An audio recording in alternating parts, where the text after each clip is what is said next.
All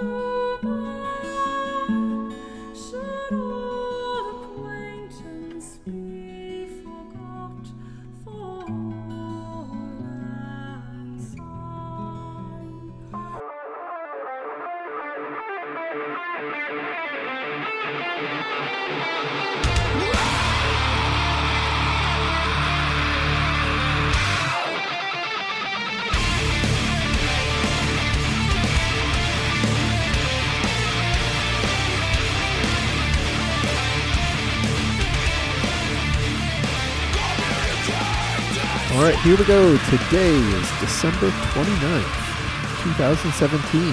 That's a Friday, by the way. And this is episode 208 of the Defensive Security Podcast. My name is Jerry Bell, and joining me today, as always, is Mr. Andrew Callett. Happy holidays, Happy New Year, Merry Christmas, Happy Hanukkah, whatever it is you celebrate, Jerry, and others. Thank you very much, and likewise. We're coming up on the end of the year. I know. Which means squeak one more episode in. That's true. Yeah, because this weekend I'm traveling. Next weekend I'm traveling. Yep. So we'll have to do some weekday recordings. Absolutely. But it's the end of the year, which means traditionally everybody does their predictions for 2018. Correct. I suck at this, so I'm not going to do that. Oh, I have a few. I will tell you, I could make some guesses, but it just seems you're just shouting at a hurricane trying to figure out what's going to happen next, because it's always interesting and surprising. Yeah. Well, I mean, there's a cone of uncertainty. But anyway, so just a reminder before we get in that the thoughts and opinions we express on the show are ours and do not represent those of our employers. And also shout out to our Patreon donors at the beginning of the show this time. And by the way, I know last show I mentioned that there was kind of a hoopla going on with small donors and Patreon. They apparently have walked that back, and so we're I'm not intending to change it at this point, but I will be investigating alternatives in case it comes up again. I would just like to say there are no small donors, Jerry. I meant small donations in terms of dollar amount. The problem was, by the way, if you donated like $1, you also had to pay a fee, and so it was you weren't just donating $1. It was it's going to be a lot more than $1. Yeah, so that was kind of weird. Yeah, I mean I think I get their position that they're trying to make some money, and those they should start up a Patreon donation for themselves.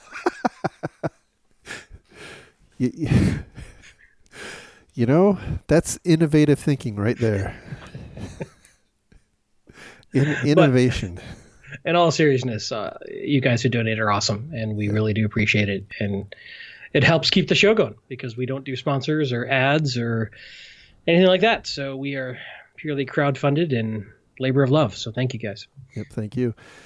And also a reminder that we're going to be at the Tactical Edge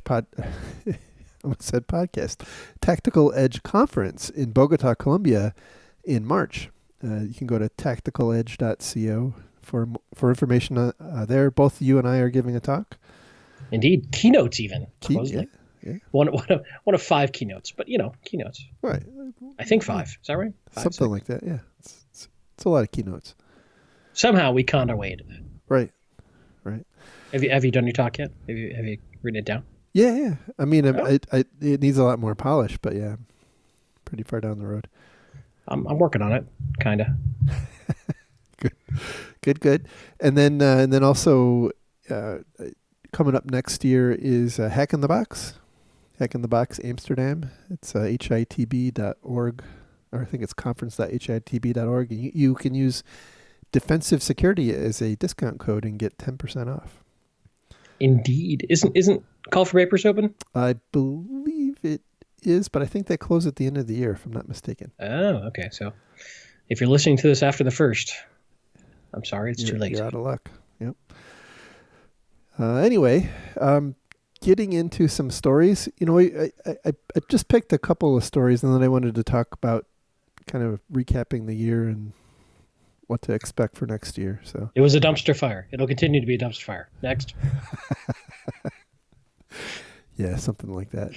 So so the first story we have today comes from UpGuard.com's blog, and UpGuard, just for those who are not aware, is the current employer of a person named Chris Vickery, and Chris is, well, I'm going to explain it like this. My dog loves rocks. Like she will go out into my yard and she will dig and dig and dig and dig up a rock.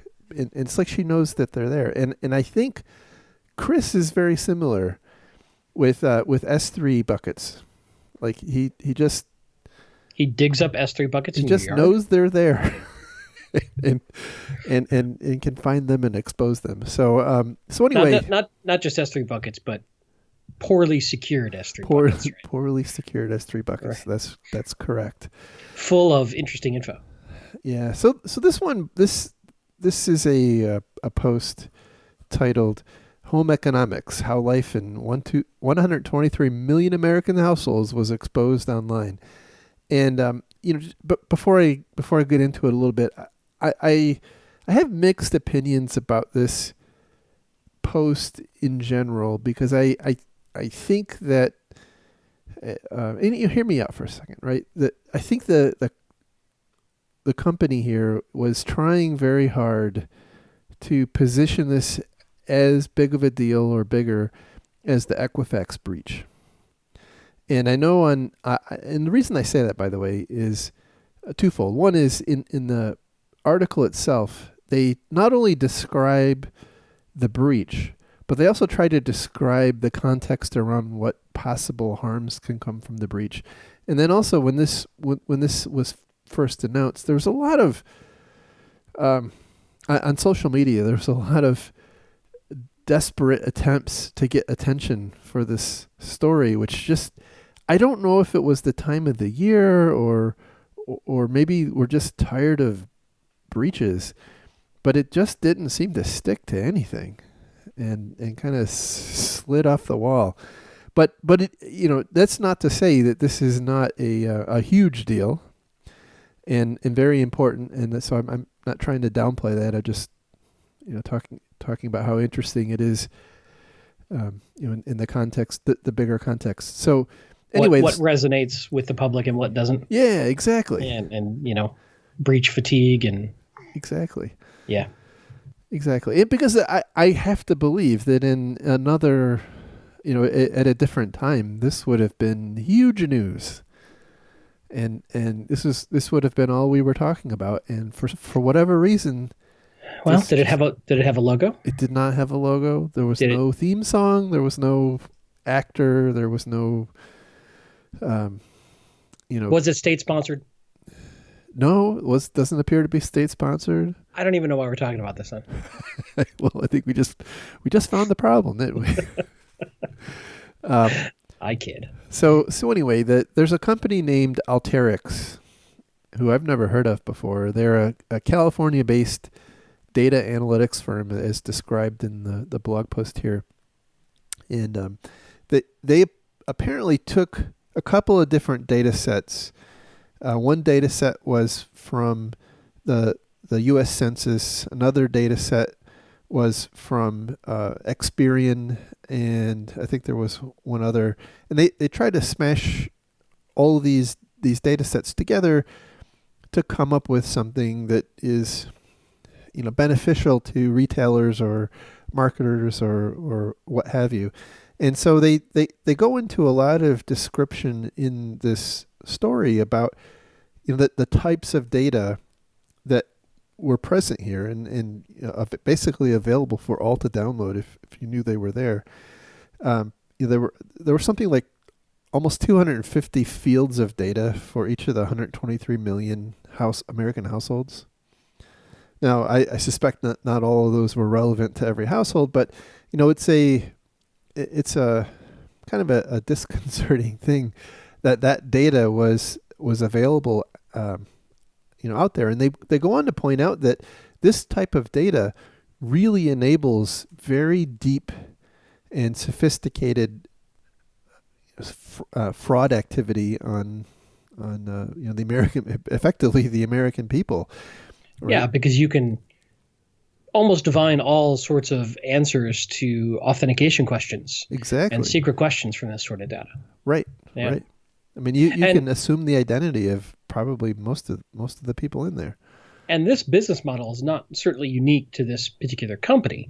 This is something that a lot of analytics companies do. This is a lot of what Equifax does as well. They try to merge all these different data sets from what you buy at grocery stores to what your credit card spending is like, and sell this information to marketers and other companies so they can better target their ads and do research. And it's data mining on the consumers, and it's a fairly sophisticated practice today for a lot of different companies in this space. Yep, exactly. So we've talked about a lot of these in the past. And what I thought was good about this particular post is they not only talked about, what happened and what harm they thought could come, but they also talked about how to avoid it happening. And I thought that was pretty interesting and finally helpful maybe, right? So basically what's apparently happening with each of these S3 buckets that are flapping in the breeze, so to speak, that Mr. Vickery keeps finding is, and I don't know if this is the case on every single instance, but at least in this particular instance, and I know a few of the former instances as well, the company or the administrator that set up this system, I guess, basically didn't really know what they were doing when they set up authentication to the S3 bucket. So what effectively they had done was limit access to authenticated users, and the hypothesis is that whoever set it up must have thought that meant people who were authenticated to that account. But in reality, what that actually means is any authenticated user, basically any Amazon, AWS authenticated user, which anybody can create for free. For any account across the entire Amazon ecosystem. Correct. S3 ecosystem, I should say. Right. So if you've got your own S3 instance, that account suddenly gets permissions to anybody who set up AWS authenticated users as access. Right. Because it doesn't default that to your bucket. It's everything. Right. I could see how that could trip some people up if you don't know what you're looking at. Yeah, and that's I think that's one of the issues we're seeing with cloud in spades, that people who may not be familiar with the technology, either traditional or legacy IT people or maybe business people who have a IT bent, they don't fully understand the technology they're working with, and they make kind of innocent but grievous mistakes. I mean, I assume it's an innocent mistake, but well, it's a common thing we see over and over again. So I'm assuming, yeah, right, because as I understand it, I think somebody was talking to you about this as well, that we often comment how these are unsecured S3 buckets, but I think that this is probably the common problem, is that this mistake of clicking on authenticated user access only, most people probably assume that means unique to my organization. Right. And so they are considering it secured, but not realizing that anybody with an account on AWS can now access it if they try. Right.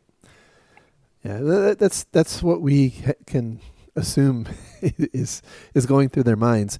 We had a listener direct message me on Twitter about this, and I think it was actually shortly after this this post came out, and he was mentioning that this is actually one of the reasons Amazon is phasing out the S3 bucket ACLs, and favor of what they're calling the S3 IAM policies, which he describes as much more powerful and easier to understand. So, if you're an Amazon,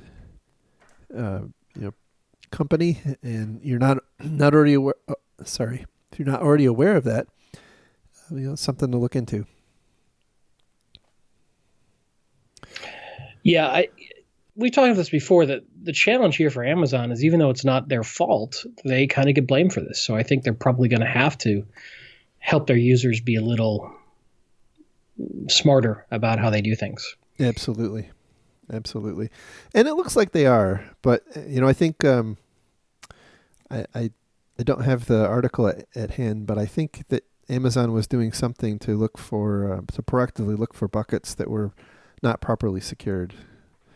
And I think I read another story that they were going to start flagging it in the console if it was not properly secured. So, either way, you're right. This is going to reflect badly on Amazon, even though it's not their fault. So they have a horse in getting it fixed. So moving on to our next story. This one, it comes from Brian Krebs, and the title is 4 years after Target, the little guy is still the little guy is the target. And I actually have a lot of people complain about this to me, that we tend to talk about the big breaches, the Equifax's Experian was the one we just talked about. Yahoo, those really big newsworthy ones, but there's a lot of smaller, probably orders of magnitude more incidents happening or breaches happening with much smaller organizations that just don't get that level of airtime, and so that's kind of the point here. And in this particular post, Brian talks about in a roundabout way figuring out that a particular batch of credit cards being sold on the black market was actually coming from a relatively small restaurant chain called Jason's Deli. Jason's Deli, thank you. Yep. I didn't want to say the wrong one. Which is tasty if you've never eaten it. It is tasty. I agree. And so in the story here, Brian talks about how attackers are really starting to move, at least from a credit card fraud perspective, they're starting to move down market. They're not really targeting the super large Targets and Home Depots anymore. They're going after volume of smaller retailers, and then kind of packaging up the cards together, because that makes it a lot harder to figure out where the fraud came from. If you compromise 6 or 7 different retailers, and you sell you sell cards mixed together from each of those different retailers, it's much more difficult to figure out that which particular retailers were involved, because you can't easily narrow down the origin. So the question I have is this an intentional decision by the majority of the bad guys, or is this just the way the game is evolving, where these mega breaches got a lot of attention and a lot of focus? So some of these very, very large retailers probably took some reaction to that. The card brands took some reaction to that. And now perhaps it's more difficult for the bad guys to go after these mega organizations. Or are they intentionally going after small organizations? So it's tough to know if this was an intentional thing, or if this is just game theory playing itself out as move and counter move. Yeah, it's he does hypothesize a little bit, saying that there's probably a little bit of both in play here, because it's not hard to imagine that larger retailers have gotten more sophisticated in their defenses in recent years. I'm not saying they're perfect or maybe even adequate, but they're harder. They're apparently harder to penetrate for the bad guys. But at the same time, the name of the game is kind of is monetizing these credit cards that you steal. And so if you if you invest a whole lot of time into compromising one large retailer, you may not be able to monetize many of the cards before the card brands or the banks figure out that retailer had a breach, and all of the cards in that in that haul are basically invalidated. Right. So there's not only an element of the larger retailers being harder to breach, but there's also the element of they can make more money probably on each card that they steal if they steal them from smaller retailers. Yeah, and blend them together. It makes sense. There's also an assumption that all bad guys are operating under the same, sense completely rational. Yes. Right. Right. Which is certainly not the case. Correct. So it's an interesting trend, and it makes life more difficult, I think, for the card brands and others to figure this out, because if you get lots of small breaches, and as you mentioned, bundles them up, it's a lot harder to trace back to a single source and shut it down easily. Yeah, I still think that the actual approach that bad guys are probably taking is more one of convenience. Like what can they get into, and Sure. so I suspect if we were to have full insight into the way these guys operate, notwithstanding the fact that they're not one monolithic group of people, there's probably some logic into how they pick who they pick, and maybe that's because they do some homework on the support company that supports the credit card terminals, or there's probably some underlying commonality that we could figure out, like a second or third order logic to figure out how they're picking their targets, because I either they open the phone book and say we're going to go after Jason's Deli today, or it's no, we're gonna figure out who look at who is supporting. I'm just hypothesizing here, right? Look at the different companies that support credit card terminals and figure out who are their customers. What are there any obvious weaknesses in those infrastructures that we can take advantage of, and then kind of crawl through. Maybe there's some amount of deviation between clients of those companies. I by the way, there could be a million other explanations, but I suspect there's some logic in who they're picking to hit. I just don't know what it is. Well, it could also very well be hey, who can we get into? Constantly probing lots of different organizations. Sure. And figuring out who they're able to get into. Yeah. There's always a matter of convenience and a matter of randomness involved with these sorts of things, I believe. Yeah. It's also possible that they they just troll dark market forums looking for for compromised PCs for sale that look like they're associated with a retailer, and then they buy Sure. access and move from there. There's probably lots of different ways, but I guess my skepticism is that they're not necessarily intending to target smaller entities. It's probably more an artifact of how they're approaching their targets or identifying their targets. I also wonder if the rollout of chip and pin technology has impacted any of this.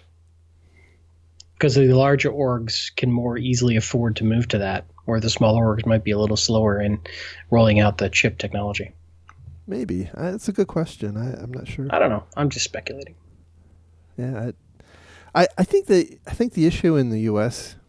is we're not all cut over, right? So you can you can come to a retailer with a card that doesn't have a chip, and they'll accommodate you swiping it. So I don't know What I don't know is if if a card is stolen that has a chip, and an imprint is made on a different card, can that card be used swipe at a different retailer? I that part I don't know. That's a good question. It's also something that if card not present, online transactions, and it doesn't really matter about the chip. Yeah, it's interesting that one thing Brian does talk about in this story here is that they tend the bad guys who are stealing the credit cards like to sell the credit cards that were stolen in a zip code to someone who's near that zip code. And the reason is that apparently if because at the end of the day, right, the way the bad guys make money ultimately is somebody's going to a retailer either online or in person and buying something. Right. That's how this is monetized, and eventually, there could ultimately. be middle steps. Yeah, right? yeah. There's lots of probably multiple middle steps, Mhm. but at the end of the day, what Brian is talking about here is, when the average card is stolen and sold, it's sold in batches, and those batches are grouped together by zip code, and that zip code is usually the zip code of the retailer, not the zip code of the Right. the card holder. And the reason they like to sell that batch of cards to a person who's in that that geographical area, and the reason is apparently it sets off, and this is, I don't know if this is real or not, but the assertion is that sets off fewer fraud alarms if someone takes a imprinted credit card to a nearby store that's nearby the where the victim cardholder probably lives. Sure. I've been traveling and had my bank go, "Hey, are you really in San Francisco right now?" Yeah, I am. Okay. Yeah. Yeah, I can only imagine what my bank thinks. Like, he was in Paris yesterday and today he's in Budapest. What the hell's going on? So anyway, so yeah, the net point I think of the article to me is this is not just a story of large retailers or large organizations getting hit. It's it's increasingly becoming a story about smaller scale, more common breaches impacting smaller organizations that may be less sophisticated. So anyway, and by the way, the Jason's Deli released a statement, and they did not include that they take your data very seriously. What? Or the security of your data very seriously. I know it's heretical, and there's been no offers of credit monitoring yet. Do they not understand? Do they not know what world they live in? They should have the script. Anyway, they did. I actually think they had a pretty reasonable response. They basically said, we were advised of the issue, and we're investigating, and you have to understand this kind of thing takes time to investigate, and when we know more, we'll let you know. That's basically what they said. Uh-huh. So anyway, so that is the stories. Now we want to talk about a recap of the year that was. It was ugly. Yep. We survived the war on Christmas. That was good. Well, one thing I think we talked a lot about last year was ransomware was going to continue, and we were right on that point. Ransomware definitely continued, and was a fairly big story this year. I think they did a decent job of transitioning to corporate environments. Yes, they did. And I think you and I jokingly predicted that companies were going to start stockpiling Bitcoin, but guess what? We were right. we were right. We weren't yet right on the Bitcoin ATMs. Not yet.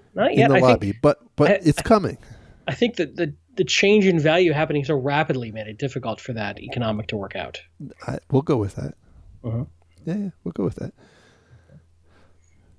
So what? So I have a couple of things I wrote down. Yeah. Number one was we didn't record enough podcasts. Oh. So there was that. I did the mental math and I'm like, oh, we didn't have a good track record this year. So I blame you completely. yeah, it was largely my fault. Next was that we had quite a few very large breaches between Uber, Equifax, the Alteryx one we just talked about, Yahoo, but none of them were really sophisticated attacks. They were just like, oh, we forgot to patch struts, or oops, we left our API keys in the code we checked into GitHub, or oops, we left the S3 bucket unsecured. So they don't need to be sophisticated attacks if they work. Correct. Well, I guess the point is we're not. I can't actually think of a large scale breach. I mean, we certainly had a couple of, nation state style attacks, but as far as the big data breaches, they were kind of boring in terms of how they happened. Mm-hmm. Another thing I noticed is that, and I don't know if this is just a relic of the large breaches, but it seems like the time between when the breach is detected and the time that the breach is disclosed is getting longer. Now, it's not a large sample size. Now, you don't mean detected, you mean disclosed, right? Correct. Well, from the time it was detected until the time it was disclosed. So if you think about like Uber, right, it was a year. Mm-hmm. You think about Equifax, I don't remember exactly what it was, but it was, they took some crap, and Yahoo was like 3 years. So, well, I think for most companies, there's probably more due diligence from a legal aspect going on. Well, I agree. Some of these were people just trying to hide the breach. Yeah. Yep. So in 2017, I think we saw some of the worst examples of breach response. Right. From Uber, Uber's train wreck to the dumpster fire at Equifax with their Equifax Security 2017 or .com or whatever the domain, the WordPress domain was that was being flagged as a phishing site. Yeah, which was odd because that was done by a third party who should have known better. Yeah, well, the thing it tells me, by the way, is we've as an industry we've kind of said, well, you can't block it all, and so you need to be able to detect. Mm-hmm. But one of the problems is typically with detection, you sometimes it still gets out the door. But I think what I've noticed is companies are becoming increasingly judged based on how they on their response to the breach. Mm-hmm. I mean, we've seen some, and now granted they weren't large companies, and maybe they had good political capital or goodwill, to begin with, but it seemed like some of the companies that responded well to a breach and were, transparent and forthcoming, were judged much more kindly than the ones who either tried to hide it or they waited a long time and they were obtuse about what happened and that sort of thing. So I think there's a lesson there that we probably need to get better at. Have a little more polished plans for when something like this happens. Certainly. And we're looking forward to your online course you'll be giving on this topic soon. Absolutely. Only $7,000. Next one is... but it comes with 2 CPE credits. That's right. 2. My fear about nation-state innovations in cyber weapons becoming used or being used in commodity attacks came true with NotPetya and WannaCry. Right now, I know that the allegations are that those were perpetrated by North Korea or Russia or both or neither. But point is, the tactics used in at least in WannaCry and the capability existed in NotPetya came from the NSA breach, right? The Eternal Blue. Supposedly. So, well, yeah, supposedly. Not Petya, by the way, scares me, and that is because I call it the vulnerability list worm. Yeah. Right. And by the way, I think that the reason it scares me is that it's an example of combining what I have seen as traditional manual lateral movement techniques used by attackers who are kind of hands on keyboard, but automating it. And Lord knows there is a lot of different tactics out there that could conceivably be automated in this way for lateral movement. So and then finally I think we saw a fair amount of the supply chain becoming a risk, and the most significant one example of that was NotPetya with the MEDoc servers auto updating and pulling into the organization the malware. Yeah, we had a couple of abuses of trusted channels for sure. Right, and then there were quite a few examples of software that were Trojaned and posted on the legitimate download page. And then we've also seen quite a lot, and we haven't really talked a lot about these, but we've seen quite a lot of browser and WordPress style plugins that were at one point legitimate, but then sold to shady characters who released a new version, and that had some nefarious capabilities. So that's my recap for yeah, some good stuff. I would add a couple. I think the industry got, what's the right word to use? A bit overly fascinated and distracted by the concept of attribution, in my opinion. I really don't think attribution is all that useful for the average InfoSec person, but man, did we get caught up with it. Yep. And I find that a distraction. I in general, when you're down in the trenches, running your tools and trying to defend a company, and I care a lot more about what's the current TTP than I care about who did it. Right. I don't really care that North Korea is out doing XYZ. I care what are they doing, and are my defenses capable of withstanding that, or can I watch for that? But whether it's coming from North Korea or the 400-pound hacker in his mother's basement doesn't really change what I need to do. So, but I think we really got caught up in that. I think that's going to get worse. I think, especially as we get more insurance involved and more blame shifting involved with who's responsible for these breaches.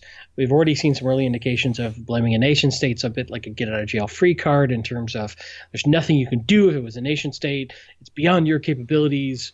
And by the way, you get to blame the FBI, at least if you're in the U.S. Sure. Yeah. Well, how come they didn't stop it? Right. Where's my government when I need them? I think we saw a lot more Internet of Things based worms in 2017 than we've seen in the past, and that seems like it's going to continue. Yeah. Yep. And we'll see how that progresses. A lot of people making noise about minimum levels of security for these devices. Good luck. I don't think that's going to work. But I think you hit on a lot of the good stuff I would mention. The other thing I think is that 2017 saw a rise of a lot more shadow IT. Yep. With how trivially easy it is to stand things up in the cloud. And I think we are just beginning to see the implications of that shake out from a security perspective. Right. So what about 2018 and our not predictions? Well, so my first prediction is not a prediction. It's a cone of uncertainty, and it is around Bitcoin. And so Bitcoin obviously, as we all know, has had just a meteoric rise in price recently. In fact, I was thinking about changing the name of the show. to the Defensive Bitcoin Security podcast to see if we could drive some more. The blockchain's Bitcoin security. Right. Just to kind of get the the word out more. Well, you saw that, by the way. Not to go off on a tangent, but we're going to go off on a tangent. You saw the Long Island iced tea company, yes, right? They changed their they changed their name and their stock price tripled overnight, basically. And by the way, it was they changed their name to, I don't know, something blockchain, but it wasn't just the name change. They were also changing the focus of. Yeah, they're pivoting the company, which I mean is a big pivot, right? So it's a little bit pivot. Yeah. And, all right, and you've got to buy when you buy a stock, you're buying future earnings potential. So in theory. So anyway, by the way, I'm reading a really awesome book you might like. It's called The End of Alchemy. It's about finance. It's written by the former head of the Bank of England, and it talks a lot about the financial crash in the 2000s. So interesting, pretty cool stuff. And he talks a lot about how stocks are valued, and it's kind of like the newspaper game where you're trying to pick the most attractive face, but not the one that you think. You're trying to pick the most attractive face based on the average rating of the average listener or average reader, and so you have to try to infer what what other people will find attractive. And it's the same thing with a stock, right? You're trying to infer what other people value when you decide to buy a stock. So it's interesting. Anyhow, I digress. So anyway, back to Bitcoin. I think the thing about Bitcoin's rise in value, I don't know if it's going to keep going up or it's going to go down, but I think it's going to have some pretty significant changes to the crime ecosystem. And I don't know what that is, right? I don't know if that's means we're going to continue seeing, the pervasive installation of crypto miners when you go to watch a video or install a plugin, or, I don't know if it's that. I don't know if we're going to see an abandonment of traditional banking, attacks on banks, and instead go towards, completely Bitcoin based, because there's from an attacker's perspective, Bitcoin's pretty good, right? Because if you can steal them, they kind of have anonymity built into, Right. As long as you can steal them without leaving too many tracks. Right, sure. Right. Or by the way, I don't know if you saw this news, right? But the head of one of the some large Bitcoin exchange was kidnapped in Russia. So there's I think it's going to have potentially pretty dramatic changes in the ecosystem of cybercrime. I just don't know what it is yet, and I don't know if that, for instance, may see a shift away from ransomware. Because that might not be the best. Because I think in the past, ransomware was Bitcoin was to ransomware a vehicle to collect money, but now I think it's less about encrypting files and getting people to pay, and more about finding ways to get more Bitcoins. So anyway, I just think it's I think it's going to change things. I don't know how. My next prediction is that I think we're going to see more of these vulnerability-less worms. I think now that the concept is out there, I think we'll probably see both traditional criminals and also probably nation states really innovating in that space. So where in the past you've had to have like an eternal blue, remote code execution over the network type thing in order to make a worm work. I think this has kind of opened people's eyes that, hey, we don't have to do that, right? There's other ways to do this. And yeah. So I suspect we're going to see some more of that. I think we're going to see We saw in 2017, we saw a couple of just kind of around the edges. Like we saw the AMT, the Intel AMT hardware bug, and then we saw the Intel management engine bug. I suspect that now that those two things are out in the open, that the research community has got to just be plowing through hardware like crazy right now, and I suspect there's a ton of bugs hanging out there that are yet to be found. And I think at a minimum, we're going to be patching a lot of hardware, and at worst, I think we could potentially see some hardware-based worms or hardware-based malware, which scares the hell out of me, by the way, because it's not just a wipe and replace anymore when that happens. That would be pretty interesting. Yeah, and then finally, I think we're likely to see more, conceivably, a lot more of the supply chain style vulnerability, or I should say, hijacks. I don't know what you actually call it. Attacks. Well, by supply chain, do you mean like Target, where their HVAC vendor got in, or things like it's a trusted update channel for this piece of software that gets corrupted? And the latter. Okay. Yeah, the trusted updates. Yeah. And I think the issue I see there, and by the way, Lord help us in our compliance programs, right? Because we have a hard enough time thinking about vendor management as it applies to IT outsourcing companies or that sort of thing. I just think if this becomes a big problem, and we have to start thinking about quote vendor management for software vendors, this is going to be a nightmare.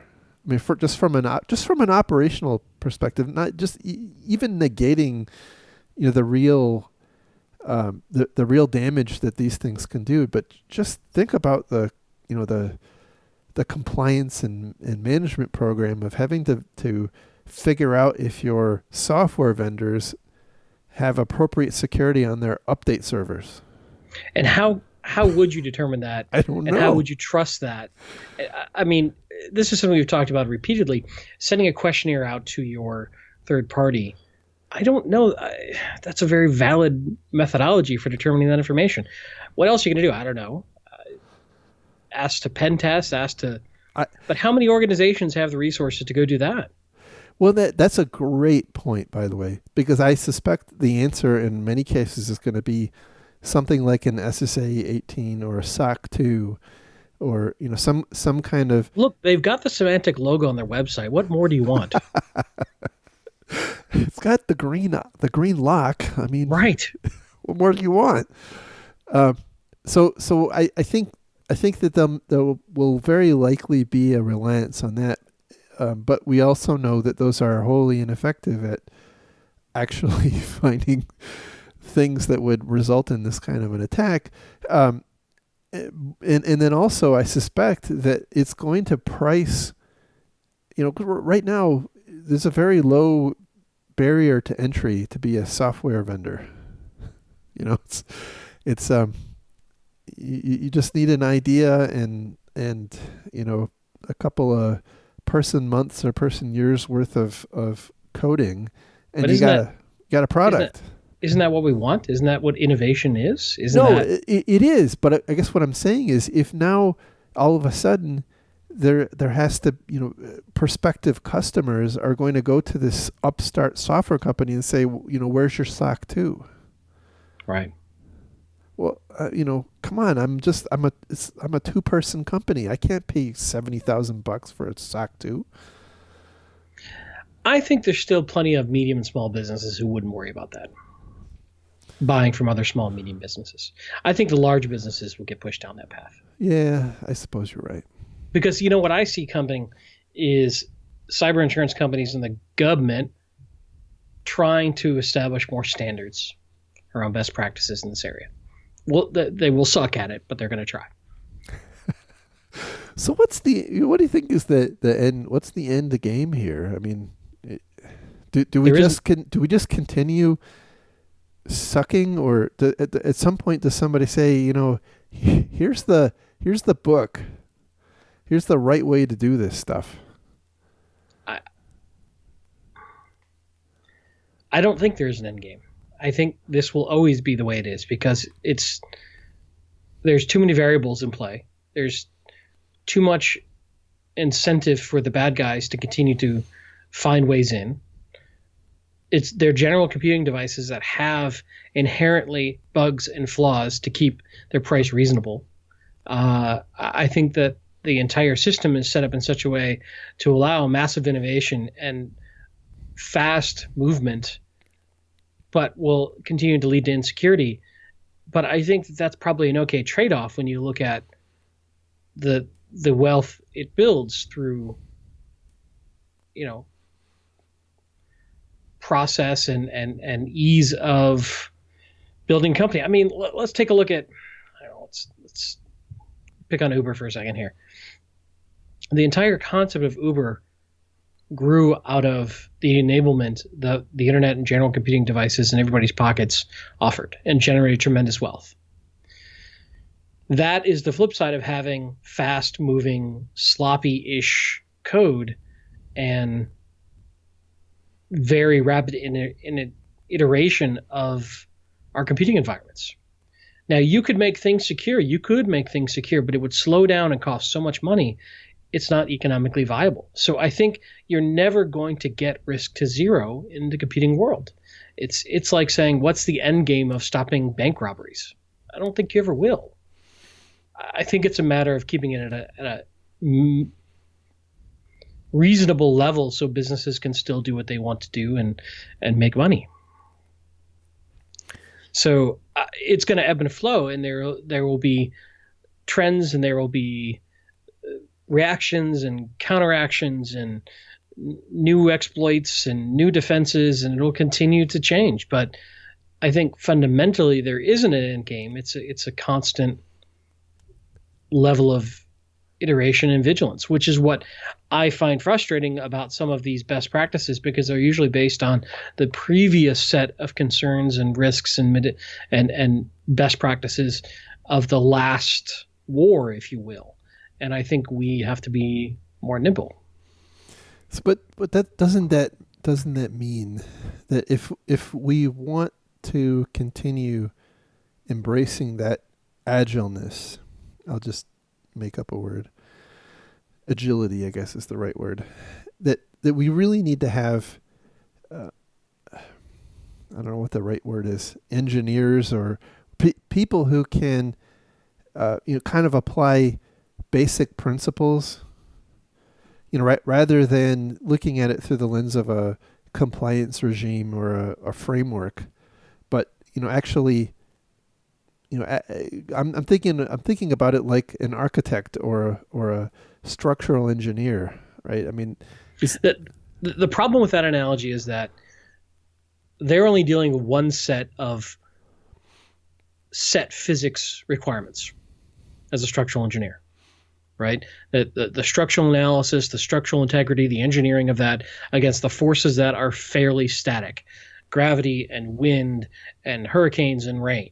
Mm-hmm. We're dealing with a constantly changing adversary who is continually probing for weaknesses. So if you took it back to structural analysis and architects, that's like saying, okay, every year you've got different folks applying different ways to knock down your building. Yeah, I'm not sold. and you're right. I completely agree, because the physical analogy doesn't apply, because you have, if you try to apply a physical analogy, you have to account for everybody in the world being able to, right outside the door, trying to find some creative way of knocking your building over, and that's not what we really have. But at the same time, it seems to me like that there's just not many fundamental principles that could be applied kind of regardless of the way technology evolves, I concur. But the fact that they're not applied today tells me that most businesses don't feel that they are useful enough early in their startup life. Well, I agree with that. Absolutely. The incentives aren't there. So what we live and breathe and think about every day is often an afterthought to most business leaders. Mm-hmm. So sure, we know how to do things. It's a matter of, is it important enough to a business at an early stage for them to build it in? Right. And right now the answer appears to be no. Yeah. So, perhaps the promise of the cloud, quote unquote, is a more templated design that builds this stuff in early. Right. Yep. But that takes away potential freedoms and potential innovation by not having those best practices built in. But, the way things are going, I could see a push to take away some of that basic options in the interest of keeping everybody safe. Absolutely. So for me, I think you've got a couple things. If you've got legacy environments, they're really difficult to forklift secure because they weren't built with the current issues in mind. And it's not easy to just rebuild them from the ground up. But if you're transitioning to a cloud environment, that's a wonderful opportunity to apply a lot of really good lessons learned to that environment. But I think far more people are going to the cloud without that mindset, without even knowing they need that mindset. And we're going to continue to see these problems. So I see it shifting to a cloud environment more and more often. But I think the problems we're having are going to continue to shift over to there. I think the knowledge set that you're talking about is just not one that has been disseminated to enough business leaders. And it's not important enough for them yet. It's just not a prerequisite to business enough for them to dedicate valuable resources, time and energy and money to this problem. We think it is because we live it every day. Yeah. Yeah. So I mean, that basically says we're kind of perpetually chasing after the runaway truck. We're for lack of a better analogy, we are law enforcement. Yeah. We're never going to stop crime. We contain it. We deal with it when it happens. We minimize its effects. When it gets out of control, we may try different techniques and strategies to get it back under control, but you're never going to get to zero. Cyber martial law. What do you think? I think I need to watch the movie Tombstone a few more times. I'm your cyber huckleberry. You tell him I'm coming. Cyber hell is coming with me. Oh my. All right. Anything else? I don't mean to be negative about it. You're never going to stop the bad guys from probing, and our environments are always going to have weaknesses. Always. No, I think hopefully that's it's intuitive that you're right. It just doesn't seem like a long-term viable path that we're on. Neither does rebuilding houses in a floodplain. Well, that's fair enough. That's true. Or a hurricane zone. The rewards are there enough, and the risk is reasonable enough. People are going to keep doing it. Yeah. Oy. But okay. It doesn't take away anything that is valuable what we do, and it matters. It's just I think there's no magic solution. There's no there's no Manhattan Project for cybersecurity. I don't think there ever will be, unless you dramatically change the entire model and take away all the general computing capabilities. Right. So orchid farming it is. No, one of the interesting, and we're so far off the reservation now. There's probably 2 people left listening, but one of the potential game changers is artificial intelligence and machine learning, not only from an a defensive perspective, but also from an attack perspective. Hang on. I need to get my buzzword bingo card out. Go on. Okay.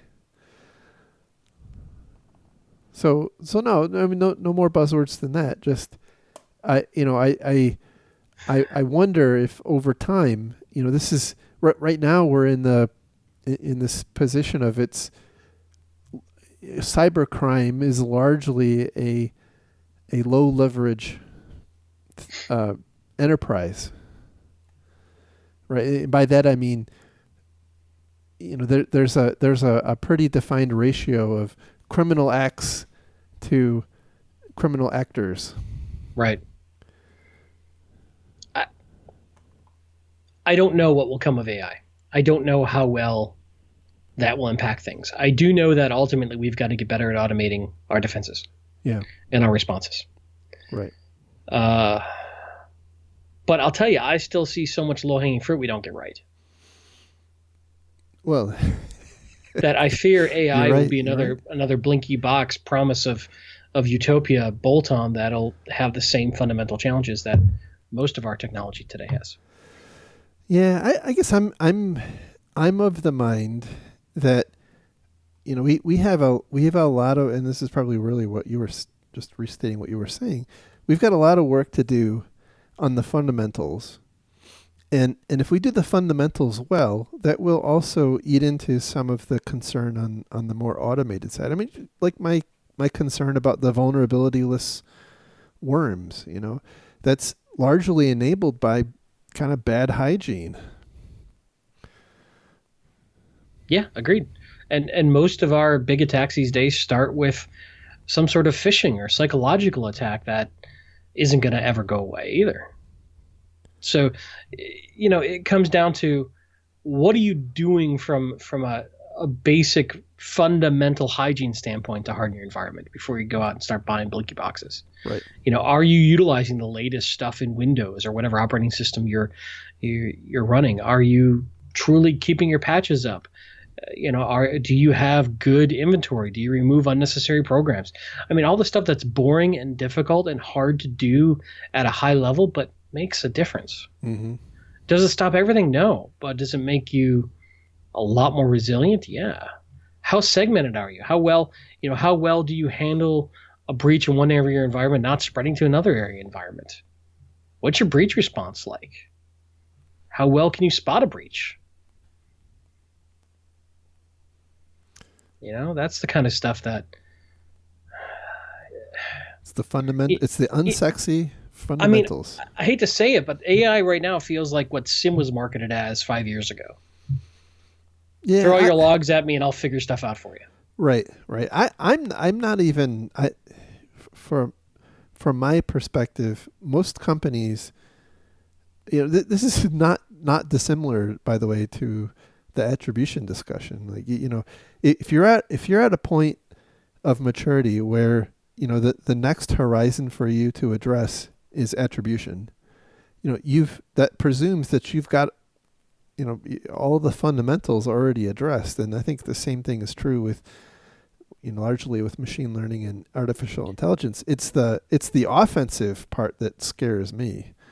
Yeah. And I mean, just to be really clear, the problem I have with people focusing on attribution is we have a finite amount of resources. And I think attribution sounds fun and sexy, and we get to be cyber Jason Bournes, but it doesn't really make a difference to how you protect your company, and it's a distraction. Yeah. Just saying. In my cynical nature. Well, I think I'm going to go get really drunk right now, so. Wait, you're not already? Oh. Not yet. Well, anyway, Happy New Year. Happy New Year to you. See you soon. And to all of our listeners, thanks, guys, for making this year awesome. Yep, thank you. I'm still amazed at how this podcast has grown and the support and love we get from the community, and you guys are awesome. Yeah, thank you. Thank you, everyone. I don't think we're worthy of it, but who am I to judge your judgments? Well said. But if you like us, tell a friend. Give us some iTunes love. Right. Feel free to donate as well to the show. Internet points are awesome. Yep. Yeah. If you want to be a Patreon donor, you're extra special to us, and we certainly won't say no to that. So, absolutely. anything else you want to add before we close out the year? No. Happy 2018. I certainly hope it was better than 2017. So Indeed. with that, we will talk again next year. Take care. Bye-bye. Bye-bye. See you guys.